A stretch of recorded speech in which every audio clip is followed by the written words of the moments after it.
बोला. परब साहेब, आज गट स्थापन करण्यासाठी कोकणात सगळे नगरसेवक गेलेले आहेत. काय नेमकी कारवाई असणार आहे? ही प्रक्रिया आहे.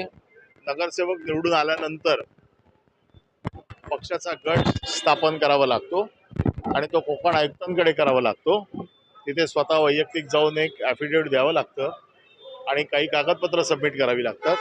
तर त्याप्रमाणे आज सगळे नगरसेवक कोकण आयुक्तांसमोर जाऊन शिवसेना उद्धव बाळासाहेब ठाकरे पक्षाचा गट स्थापन करतील. त्याचबरोबर 157 प्रभागाच्या सरिता मस्के ज्या आपल्या निवडून आहेत त्या गैरहजर आहेत, त्या संपर्कात आहेत आणि त्या तिथे पोचतील कोकण भवनला. आमच्या बैठकीला नव्हत्या, त्यामुळे बैठकीला नसेल, परंतु त्या आमच्या पक्षाच्या नेत्यांच्या संपर्कात आहेत आणि त्या कोकण भवनला डायरेक्ट येतील. कल्याण डोंबिवलीमध्ये जे पाहायला मिळालेलं आहे, मनसेने आता शिंदेंना पाठिंबा दिल्याचं पाहायला मिळतंय, तर तशीच काही राजकीय घडामोडी ज्या घडत आहेत त्याकडे आपण कसं पाहतो?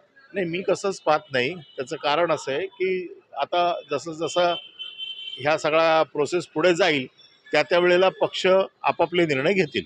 So Maharashtra National Sena has extended its support to Mahayuti on whether the mayor will be Shiv Sena's or BJP's. That's another question. But what do you think of MNS supporting Mahayuti? I can only talk about my party. I can't say who is going to do what. But same So party. my party is Shiv Sena, Uddhav Balasaheb Thackeray, and all the decisions Mr. Uddhav Thackeray will take. तुमचे नगरसेवक गेलेले आहेत त्यांच्यावर काय कारवाई होऊ शकते? कल्याण डोंबिवलीत आपल्यातून नगरसेवक या लोकांना वेळ दिलेला आहे, त्या वेळेमध्ये त्यांचा संपर्क झाला, ते परत आले. या सगळ्या कायदेशीर